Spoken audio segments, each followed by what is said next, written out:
ನಯನ Monty ಬರ್ತಿರೋ ವಿಷಯನ ಸಾಮ್ರಾಟಿಗೆ ತಿಳಿಸಿದ್ಲು. ಆದ್ರೆ ಇವಾಗ್ಲೇ ಅವನನ್ನ ಮೀಟ್ ಮಾಡೋದಕ್ಕೆ ಸಾಮ್ರಾಟಿಗೆ ಇಷ್ಟ ಇರಲಿಲ್ಲ.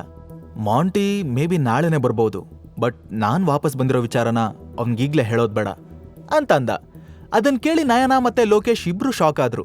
ನಯನ ಹುಬ್ಬೇರಿಸ್ತಾ, ಏನ್ ಹೇಳ್ತಿದ್ಯಾ ಸಾಮ್ರಾಟ್?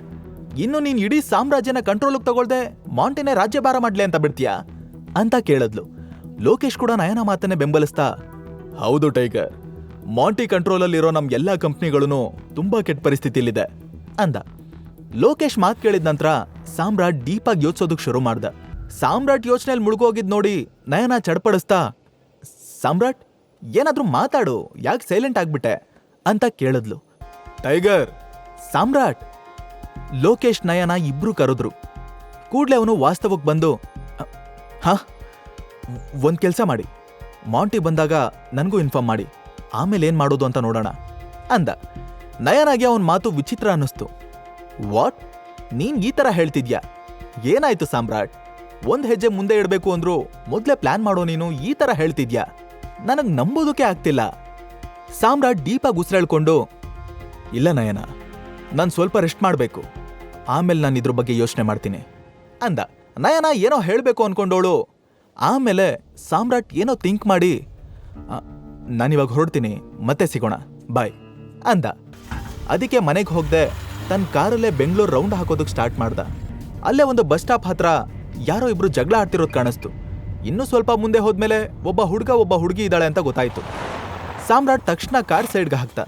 ಅಷ್ಟರಲ್ಲಿ ಆ ಹುಡುಗಿನ ಹಿಂದಕ್ಕೆ ನೂಗ್ತಾ, ನೀನು ಭಾರಿ ಇಂಟೆಲಿಜೆಂಟ್ ಅನ್ಕೊಂಡ್ಬಿಟ್ಟಿದ್ಯಾನೆ, ಕೊಬ್ಬೇರೆ, ನಿನಗಿರೋ ಆಟಿಟ್ಯೂಡ್ಗೆ ಇಲ್ಲೇ ಈಗಲೇ ಸರಿಯಾದ ಪಾಠ ಕಲಿಸ್ತೀನಿ, ನೋಡ್ತಿರೋ ಅಂತ ರೇಗ್ದ. Shyam, be in your limits. ಮಾತಾಡುವಾಗ ನಾಲ್ಗೆ ಮೇಲೆ ಕಂಟ್ರೋಲ್ ಇರಲಿ. ಹುಡುಗಿರ್ ಜೊತೆ ಹೇಗ್ ಮಾತಾಡ್ಬೇಕು ಅಂತ ನಿಮ್ಮಮ್ಮನ ಹತ್ರ ಹೋಗಿ ಕಲ್ತ್ಕೊಂಡ್ ಬಾ ಅಂತ ಬೈತಾ ಆ ಹುಡುಗಿ ಅವನಿಂದ ದೂರ ಹೋಗೋದಕ್ ನೋಡ್ತಿದ್ಲು. ರಾತ್ರಿ ಆಗಿದ್ರಿಂದ ಅಲ್ಲಿ ಸುತ್ತಮುತ್ತ ಇನ್ಯಾರೂ ಇರ್ಲಿಲ್ಲ. ಅದೊಂಥರ ನಿರ್ಜನವಾದ ಪ್ಲೇಸ್ ತರ ಇತ್ತು. ನೋಡ್ತಿದ್ದಂಗೆ ಆ ಹುಡುಗ ಅವಳು ಕುತ್ಕೆ ಕೈ ಹಾಕಿ, ನಮ್ಮಮ್ಮನ ಬಗ್ಗೆನೇ ಮಾತಾಡ್ತೇನೆ ಇವತ್ ನಿನ್ನ ಅಂತ ಹೇಳ್ತಾ ಹಲ್ ಕಡ್ದ. ಅದನ್ನ ನೋಡಿದ ತಕ್ಷಣ ಸಾಮ್ರಾಟ್ ಕಾರಿಂದ ಕೆಳಗಿಳಿದು ಅವ್ರ ಕಡೆ ಓಡ್ ಹೋದ. ಹೇಯ್ ಹೇಯ್ ಬಿಡ ಅವಳನ್ನ ಅಂತ ಕೂಗ್ದ. ಆ ಹುಡುಗ ತಕ್ಷಣ ಸಾಮ್ರಾಟ್ ಕಡೆ ನೋಡ್ತಾ ಗಾಬರಿಯಾಗಿ ಆ ಹುಡುಗಿನ ಬಿಟ್ಟ. ಅವಳು ಜೋರಾಗಿ ಉಸಿರು ತಗೊಳ್ತಾ ಸುಧಾರಿಸ್ಕೊಂಡು ಸಾಮ್ರಾಟ್ ಕಡೆ ನೋಡಿದ್ಲು. ಆಶ್ಚರ್ಯದಿಂದ, ಸಾಮ್ರಾಟ್ ನೀನಾ ಅಂತ ಕಣ್ಣರಳಿಸ್ಕೊಂಡು ಕೇಳಿದ್ಲು. ಸಾಮ್ರಾಟ್ ಫುಲ್ ಶಾಕಲ್ಲಿ ಅವಳನ್ನೇ ನೋಡ್ತಾ, ಚೈತ್ರಾಲಿ ನೀನಾ? ಏನಿದೆಲ್ಲ, ಏನ್ ನಡೀತಾ ಇದೆ ಇಲ್ಲಿ ಅಂತ ಕೇಳ್ತಾ ಆ ಹುಡುಗನ್ನ ಗುರಾಯಿಸ್ಕೊಂಡು ನೋಡ್ತಾ ಇದ್ದ. ಅಷ್ಟರಲ್ಲಿ ಚೈತ್ರಾಲಿಗೆ ಏನಾಯ್ತೋ ಏನೋ. ಕೂಡ್ಲೆ ಅವಳು ಓಡ್ ಬಂದು ಸಾಮ್ರಾಟ್ನ ಗಟ್ಟಿಯಾಗಿ ಅಪ್ಕೊಂಡ್ಲು. ಸಾಮ್ರಾಟ್ ಪ್ಲೀಸ್ ಹೆಲ್ಪ್ ಮೀ, ಇವ್ ನನ್ನ ಹಿಂದೆ ಬಿದ್ದು ಕಾಟ ಕೊಡ್ತಾ ಇದ್ದಾನೆ. ಸಾರಿ, ಐ ಆಮ್ ವೆರಿ ಸಾರಿ. ನಿನ್ನ ಜೊತೆ ಜಗಳ ಆಡ್ಕೊಂಡು ಹೋಟೆಲಿಂದ ಅರ್ಧಕ್ಕೆ ಎದ್ದು ಬರಬಾರ್ದಾಗಿತ್ತು. ನೋಡು ಇವಾಗ ಎಂಥ ಪ್ರಾಬ್ಲಮಲ್ಲಿ ಸಿಕ್ಕಾಕೊಂಡೆ. I am really sorry. ಇನ್ಮೇಲೆ ಹಾಗೆಲ್ಲ ಮಾಡಲ್ಲ. ನೀನು ಹೇಳ್ದಾಗೆ ಕೇಳ್ತೀನಿ, ಪ್ರಾಮಿಸ್. ಬಟ್ ಪ್ಲೀಸ್ ನನ್ನನ್ನು ಇವನಿಂದ ಸೇವ್ ಮಾಡು ಅಂತ ರಿಕ್ವೆಸ್ಟ್ ಮಾಡಿದ್ಲು. ಅದನ್ನ ಕೇಳಿ ಸಾಮ್ರಾಟ್ ತಲೆ ಮೇಲೆ ಬಾಂಬ್ ಸಿಡ್ದಂಗಾಯ್ತು. ಅವನು ಚೈತ್ರಾಲಿನ ದೂರ ನಿಲ್ಸಿ ಏನೋ ಹೇಳೋದಕ್ಕೆ ಹೋದ. ಆಗ ಅವಳು ಅವನ ಕಡೆ ನೋಡಿ ಕಣ್ಣು ಹೊಡೆದ್ಲು. ತಕ್ಷಣ ಸಾಮ್ರಾಟ್ಗೆ ಇದೆಲ್ಲ ಡ್ರಾಮಾ ಅಂತ ಅರ್ಥ ಆಯ್ತು. ನೆಕ್ಸ್ಟ್ ಸೆಕೆಂಡೇ ಅವನು ಚೈತ್ರಾಲಿನ ಪಕ್ಕಕ್ಕೆ ಸರಿಸಿ ಸೀದಾ ಶ್ಯಾಮ್ ಮುಂದೆ ಹೋಗಿ ನಿಂತ್ಕೊಂಡು ಫಮ್ ವಾಯ್ಸಲ್ಲಿ, ನೋಡು, ಇನ್ನೊಂದ್ಸಲ ಚೈತ್ರಾಲಿ ಕಡೆ ಕಣ್ಣೆತ್ ನೋಡಿದ್ರು ಜೀವಂತವಾಗಿ ಮನೆಗೆ ಹೋಗಲ್ಲ, ನೆನಪಿರ್ಲಿ ಅಂತ ವಾರ್ನ್ ಮಾಡ್ದ. ಏನ್ ಹೇಳ್ದೆ?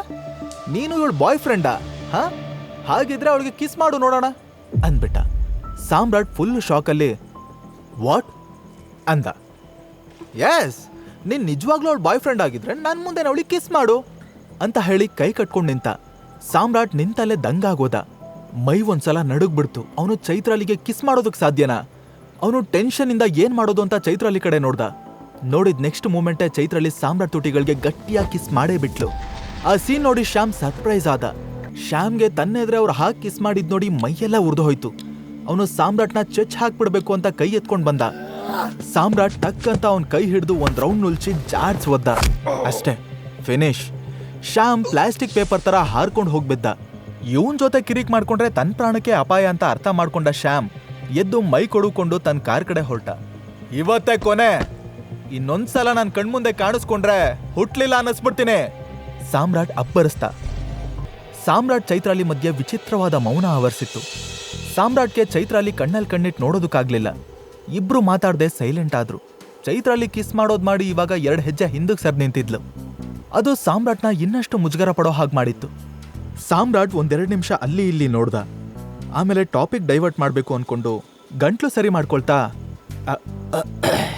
ಅದು ಅವ್ನು ನಿನ್ಮೇಲೆ ಕೈ ಮಾಡಿಲ್ಲ ತಾನೆ, ನೀನ್ ಓಕೆ ಅಲ್ವಾ ಅಂತ ಕೇಳ್ದ. ಚೈತ್ರಾಲಿ ಅವನ ಕಡೆ ನೋಡಿ, ಇಲ್ಲ ಸಾಮ್ರಾಟ್, ನೀನ್ ಸರಿಯಾದ ಟೈಮಿಗೆ ಬಂದೆ, ಇಲ್ಲ ಅಂದಿದ್ರೆ ಏನಾಗ್ತಿತ್ತೋ ಅಂತ ಹೇಳಿ ಮತ್ತೆ ತಲೆ ತಗ್ಗಿಸ್ಕೊಂಡ್ಲು. Thank you Samrat, thank you so much ಅಂದ್ಲು. ಅದನ್ನ ಕೇಳಿ ಸಾಮ್ರಾಟ್ ಅಲ್ಲೇ ನಿಂತ್ಕೊಂಡ. ಹಿಂದೆ ತಿರುಗಿ ಅವಳ ಮಾತಿಗೆ ರಿಯಾಕ್ಟ್ ಮಾಡಬೇಕು ಅನ್ಕೊಂಡ. ಬಟ್ ಅವಳ ಕಣ್ಣಲ್ಲಿ ಕಣ್ಣಿಟ್ಟು ನೋಡೋ ಧೈರ್ಯ ಅವನಿಗಿರ್ಲಿಲ್ಲ. ಸೊ ಸೀದಾ ಕಾರ್ ಕಡೆ ಹೋಗ್ತಾ, ನಿನ್ನ ಹಾಗೆ ಮಾಡಬಾರ್ದಾಗಿತ್ತು ಚೈತ್ರಾಲಿ, ದಟ್ಸ್ ರಾಂಗ್ ಅಂತ ಸಾಫ್ಟ್ ಆಗಿ ಹೇಳ್ದ.